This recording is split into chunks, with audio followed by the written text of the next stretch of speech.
O São Paulo Futebol Clube foi alvo de uma denúncia anônima ao Ministério Público de São Paulo por suposta gestão temerária, ligada principalmente ao rombo financeiro recente, negócios com a base e a relação de pessoas da diretoria com agentes de jogadores. O MP já pediu esclarecimentos ao clube e analisa se abre ou não inquérito formal, o que pode levar a uma investigação mais profunda da gestão tricolor. Galera, já deixa o like no vídeo, assim o YouTube vai entregar para mais pessoas, e continuaremos trazendo a verdade dos fatos à realidade. Se inscreva no canal e compartilhe esse vídeo. O que diz a denúncia? Segundo as informações que vieram à tona, o Ministério Público recebeu uma notificação anônima questionando diretamente a forma como a gestão atual conduz às finanças e ao patrimônio do São Paulo Futebol Clube. A denúncia não fala de um caso isolado, mas de um conjunto de decisões. Déficit pesado em 2024, vendas de atletas previstas abaixo do valor, acordos envolvendo Cotia e até a ligação de familiares de dirigentes com empresários da base. Os 4 principais pontos citados são: um déficit de aproximadamente R$ 287 milhões na temporada de 2024, que aumentou o endividamento geral do clube. A venda de jogadores formados em Cotia por valores considerados baixos, que poderia representar prejuízo ao patrimônio do São Paulo.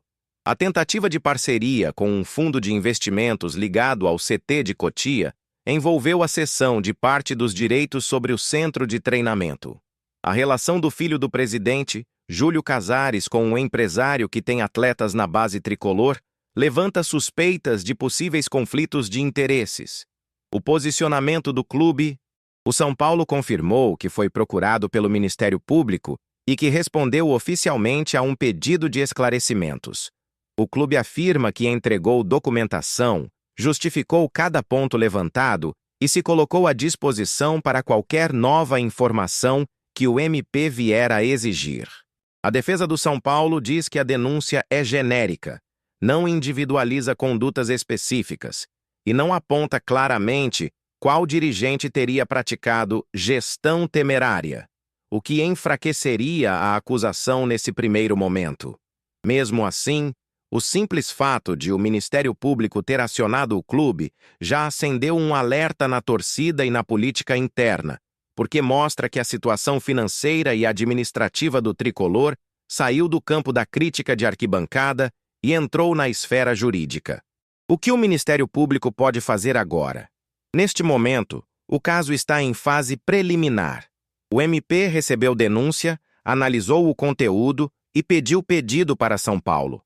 A partir desse material, o Ministério Público tem basicamente 2 opções: arquivar o procedimento se entender que não há ser suficiente, ou seguir em frente e abrir um inquérito civil ou até um inquérito criminal, dependendo da linha de investigação. Se o órgão entender que há elementos que apontem risco ao patrimônio do clube e ao interesse público, porque o futebol movimenta grandes valores e tem forte impacto social, pode aprofundar a apuração, requisitar mais documentos, ouvir dirigentes, conselheiros e até ex-dirigentes ligados às decisões questionadas. Caso a coisa ganhe corpo, isso pode resultar em ações de responsabilidade civil, pedidos de bloqueio de bens de gestores, afastamento de dirigentes e até denúncia criminal, se ficar configurado algum crime específico. O que é gestão temerária em lei? Vou explicar. No direito brasileiro, o crime de gestão temerária está tipificado no artigo 4º, parágrafo único, da Lei 7.492/86, que trata de crimes contra o sistema financeiro nacional. O dispositivo fala em administrar de forma temerária uma instituição financeira, prevendo pena de reclusão de 2 a 8 anos, além de multa, quando o gestor assume riscos excessivos, sem cautela, colocando a instituição em perigo. Na prática jurídica, a gestão temerária é entendida como uma condução irresponsável, imprudente e arriscada, que ignora normas básicas de segurança, de governança e de proteção ao patrimônio, causando ou podendo causar prejuízos relevantes. Mesmo essa lei sendo voltada para instituições financeiras, O conceito acaba sendo usado de forma analógica em debates sobre clubes de futebol, empresas e outras entidades quando se fala em segurança, que expõem a Caixa e o patrimônio a riscos suspeitos. A situação financeira de São Paulo, o pano de fundo dessa denúncia é uma crise financeira longa. Em 2024, o São Paulo registrou um déficit de cerca de 287 milhões de reais, um dos piores resultados de sua história recente. Nos últimos anos, o clube somou uma sequência de déficits que, desde 2019, geraram um rombo acumulado superior a 700 milhões de reais, empurrando uma dívida total para a casa dos 968 milhões ao fim de 2024. Em 2025, houve uma redução parcial do endividamento. Relatórios apontam queda de aproximadamente 56 milhões na dívida total, saindo de 968 milhões para algo em torno de 912 milhões, com perspectiva de fechar o ano com superávit. Mesmo assim, é um clube ainda muito pressionado. Há compromissos trabalhistas, dívidas de imagem, acordos com bancos, fornecedores e credores de transferências, além da necessidade constante de vender jogadores para equilibrar a caixa. Falência institucional e risco esportivo. Quando se fala em falência institucional do São Paulo, a crítica vai além dos números. É a combinação de crise financeira, instabilidade política, decisões questionadas no futebol e perda de protagonismo esportivo.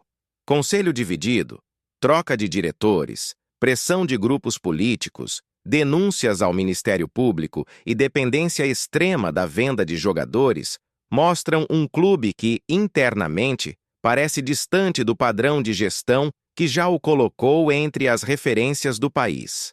Mesmo com alguma melhora pontual em 2025, o fato é que o tricolor convive com a sombra de quase 1 bilhão em dívidas, precisa acertar a rota rapidamente e enfrentar uma torcida cada vez mais desconfiada, que vê o risco do São Paulo se tornar um gigante institucionalmente quebrado, sem força de decisão, refém de credores e interesses externos. Esse cenário é o que muita gente chama de falência institucional. O clube segue existindo no papel, mas perde capacidade de se autogerir com independência, planejamento e saúde financeira. O que pode acontecer se o MP acolher a denúncia? Se o Ministério Público entendeu que há apelos consistentes e decidiu acolher uma denúncia para abrir uma investigação formal, o cenário muda de patamar. Uma investigação pode exigir uma apresentação detalhada de contratos, acordos com fundos, vendas de jogadores e operações envolvidas em cótia. Ouvir dirigentes, conselheiros e pessoas ligadas às negociações para entender responsabilidades individuais. Apontar ao final se houve apenas má gestão administrativa ou se alguma conduta se enquadra no crime, como gestão temerária no sentido penal. Dependendo das instruções, o MP pode ingressar com ações solicitando responsabilização de dirigentes, bloqueio de bens para garantir o ressarcimento, anulação de negócios considerados lesivos ao clube e, em casos mais graves, a apresentação de denúncia criminal à Justiça. Isso não significa que o São Paulo deixará de existir, mas poderá aprofundar a crise política, provocar queda de cartas e acelerar um movimento de intervenção interna, mudanças estatutárias ou até pressão externa por reformas profundas de governança. São Paulo pode se tornar indissolúvel? Na prática, clubes como o São Paulo têm uma proteção histórica e tão grande que é quase inimaginável falar em acabar com uma instituição como se fosse uma empresa que simplesmente fecha as portas. O que pode acontecer se a crise financeira e institucional se aprofundar, é o clube se tornar indissolúvel no sentido de não desaparecer, mas ficar eternamente preso a dívidas, acordos, fundos e amarras políticas, sobrevivendo, porém, sem a mesma capacidade de se reerguer como potência. Ou seja, o São Paulo continuaria existindo, com camisa, estádio, torcida e história, mas poderia viver numa espécie de cativeiro financeiro e institucional, sempre na corda bamba, vendendo atletas, renovando dívidas e luta mais fora de campo do que dentro dele. Esse é o grande temor da torcida e dos conselheiros mais críticos. Que se nada mudar na forma de gerenciar, o clube se torne uma marca gigante, mas amarrada, sem autonomia, sempre perto do abismo. Então, torcedor, o quadro é esse: denúncia anônima no Ministério Público, suspeita de gestão temerária, rombo milionário, acordos polêmicos, Cotia no meio e um futuro que pode colocar o São Paulo entre a recuperação e a falência institucional. Se o MP acolher a denúncia e abrir investigação, a pressão sobre a diretoria vai cair e o clube pode viver um dos períodos mais delicados de sua história fora das quatro linhas, com risco real de responsabilização de dirigentes e de mudanças forçadas na gestão.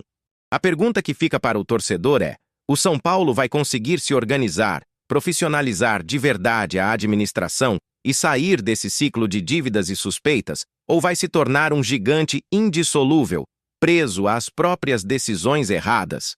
Deixe sua opinião nos comentários.